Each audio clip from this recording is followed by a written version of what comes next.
Hello everyone, exam medicine channel में आप सभी का स्वागत है। बात करेंगे इलाहाबाद हाई कोर्ट की। जैसा कि आप सभी जानते हैं, इलाहाबाद हाई कोर्ट की तरफ से ग्रुप सी और ग्रुप डी की वैकेंसी आ चुकी है और आप लोग फॉर्म भी भरना शुरू कर दिए होंगे जिनको भी इसमें अप्लाई करना है।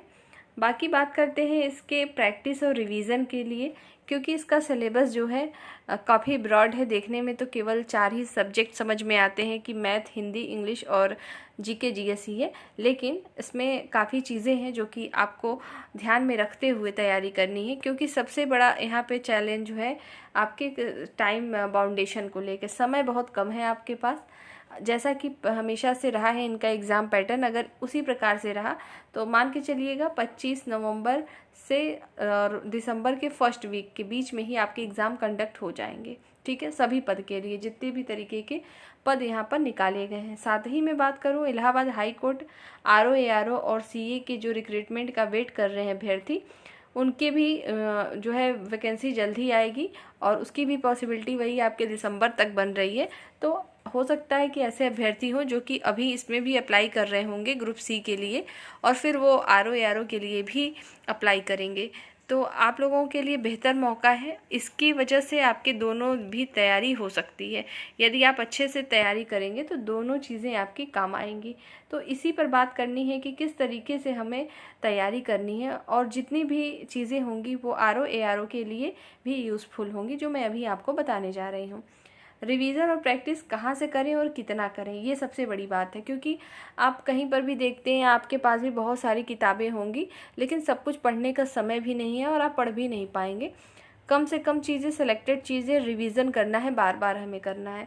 तो सबसे पहली बात यह है, प्रैक्टिस और रिवीजन। आपके पास कोई एमसीक्यू बुक हो, वन लाइनर बुक हो, या तो आपने ल्यूसेंट पूरा कवर किया हो, उसको पढ़ने के बाद जहाँ कहीं भी आपको ऑब्जेक्टिव प्रश्न दिखाई दे, किसके, इंग्लिश के, हिंदी के, जीके के और मैथ्स के। मैथ तो आपको प्रैक्टिस करनी ही पड़ेगी। सबको प्रैक्टिस करने शुरू करिए। अब नई चीज़ों को पढ़ने का समय नहीं है। जितने भी अभ्यर्थी इसमें आप देखेंगे अपेयर हो रहे हैं, वो कहीं ना कहीं तैयारी करते होंगे, और मैं भी ये मानती हूँ कि आप लोग भी जो इस वीडियो को देख रहे हैं, आप लोग तैयारी कर रहे हैं। ऐसा नहीं है कि आप पहली बार इसमें आए हैं और पहली बार सुन रहे हैं कि ऐसा भी कुछ होता है कि तैयारी करनी होगी, 4 सब्जेक्ट होंगे।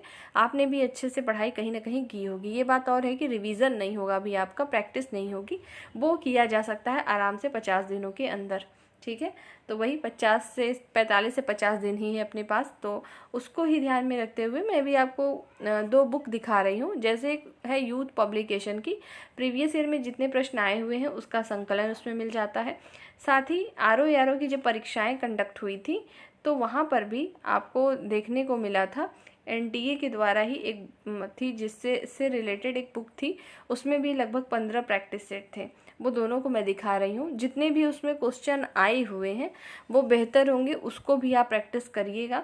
अगर आप चाहेंगे तो यूट्यूब पे भी हर जगह आपको प्रैक्टिस कराई ही जा रही है, लेकिन आप कोशिश करिए कि खुद से बुक से भी प्रैक्टिस करिए। केवल यूट्यूब से वीडियो देख लेने से हमारी प्रैक्टिस नहीं हो जाती जब तक हम खुद से किसी चीज़ को सॉल्व नहीं करते हैं।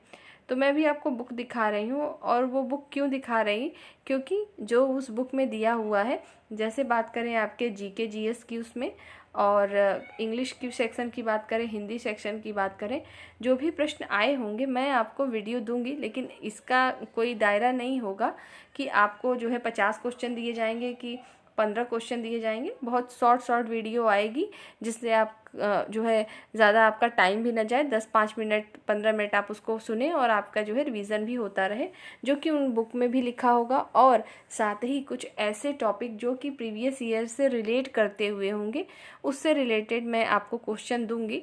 जैसे एक बुक आती है आपकी महेश कुमार वर्णवाल की, NCERT बेस्ड, तो उसमें आपके पूरे बहुविकल्पीय प्रश्न दिए हैं, कुछ वन लाइनर फॉर्म में दिए हैं। वहाँ से भी चीज़ें मैं आपको देने की कोशिश करूँगी, ऐसे एरिया से जिससे आप रिवीजन करें तो आपको काम आए किसी भी एग्ज़ाम को लेकर। तो अभी मेरा केवल फोकस है आप सबके लिए Allahabad high court group C group D के लिए, और साथ ही आरओ एआरओ को भी लेते हुए चलना है। सब कुछ आपको इसमें काम आने वाला है, क्योंकि आरओ एआरओ में भी आपकी मैथ आते हैं कुछ हद तक, इंग्लिश आती है, हिंदी आती है, जीके जीएस आता है, तो आपको काम आएगा। ठीक है, तो आइए मैं आपको उस बुक को दिखाती हूँ कि किस तरीके से वो बुक है। आप ये देखिएगा बुक, ये है आपके यूथ पब्लिकेशन की है, ठीक है। यूथ पब्लिकेशन में stenographer group C group D की ये जो पेपर हुए थे वो सभी के सॉल्व पेपर और 3 इसमें प्रैक्टिस सेट भी हैं। ये जितना आप स्क्रीन पर देख पा रहे होंगे इस बुक में ये सभी चीज़ें हैं और ये आराम से इजीली मिल भी जाता है। ये 2023 वाला है, जब आपकी वैकेंसी आई थी तब का है ये, ठीक है। अभी बस इसमें 2023 में जो एग्ज़ाम हुए थे वो इंक्लूड नहीं है, लेकिन उसका भी आपको आराम से हर जगह भी मिल जाएगा और मैं भी आपको देती रहूँगी। तो जैसा कि मैंने आपसे कहा कि आपको जो क्वेश्चन हम देंगे वो कोई ऐसा नहीं रहेगा, क्योंकि मैं किसी न किसी बुक से ही आपको कॉपी करके दूंगी, क्योंकि इतना टाइम नहीं है कि उसको लिखा जाए या टाइप करके मैटर आपको बना के दिया जाए, ठीक है। बस उतना ही जिससे आपको हेल्प हो पाए और मुझे ऐसा लगेगा कि वो ज़रूरी है, आप तक पहुंचनी चाहिए। बाकी आपको इसके भरोसे तो वैसे भी आप ना होंगे ना, आपको रहना चाहिए। खुद से अपनी पढ़ाई करिए, अपना एक टारगेट सेट करिए, किस तरीके से कितने घंटे आपको पढ़ना है, बहुत ज़रूरी है इस समय, ठीक है। और जो भी अभी फेस्टिवल है, फेस्टिवल आपके पास और अच्छे से मनाने का मौका मिलेगा जब आपको जॉब मिल जाएगी। तो ये रही पहली बुक। दूसरी बुक को दिखाती हूँ। ये देखिएगा, ये आपके आर ओ के लिए थी फ़िलहाल। ये इलाहाबाद हाई कोर्ट, देखिए एनटीए के द्वारा उसी पे आधारित है। जिस तरीके से वो क्वेश्चन कराते हैं, लेवल जिस तरह का रहता है, उससे संबंधित थी ये बुक। उसी समय की है जब इसमें 2021 में आई थी। 15 प्रैक्टिस सेट इसमें दिए हुए हैं। 200 हैं प्रश्न एक सेट में, सभी प्रश्न इसमें इंक्लूडेड हैं। तो जो भी जीके जीएस के होंगे, इंग्लिश के होंगे और भी इम्पोर्टेंट पार्ट होंगे, हिंदी के, रीजनिंग के, कुछ ऐसे तो मैं आपको दूंगी। रीजनिंग नहीं दूंगी क्योंकि आपके एग्ज़ाम में रीजनिंग आना नहीं है। और बाकी और भी अदर कहीं से भी, जैसे मान लीजिए नीतू मैम की इंग्लिश की जो पैरामाउंट वॉल्यूम फर्स्ट है उससे रिलेटेड कोई अच्छी है वहाँ पर जो आपको बहुत ज़रूरी हो और वो बार बार प्रश्न वहाँ से बनते हैं, तो वो भी क्वेश्चन मैं आपको करा दूँगी इसी पर, ठीक है। बाकी अगर आपको इस परीक्षा से संबंधित कोई जानकारी चाहिए तो आप पूछ सकते हैं कमेंट सेक्शन के माध्यम से। और आप लोग अपनी टाइपिंग, जिनको टाइपिंग बिल्कुल नहीं आती और वो इसकी तैयारी कर रहे हैं, तो टाइपिंग भी टाइम निकाल के करते रहें, क्योंकि टाइपिंग में भी समस्याएं खड़ी हो जाती हैं। क्योंकि इसमें हिंदी इंग्लिश दोनों टाइपिंग है। इंग्लिश तो फिर भी हो जाता है, अगर हिंदी प्रैक्टिस नहीं किया है किसी ने तो दिक्कत आ सकती है। तो ये सारी चीज़ें हैं।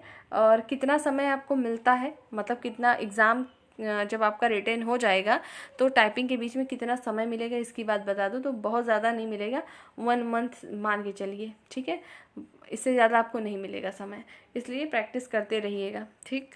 तो इस वीडियो में फ़िलहाल इतना ही। नेक्स्ट वीडियो में जल्द फिर मिलेंगे। जय हिंद।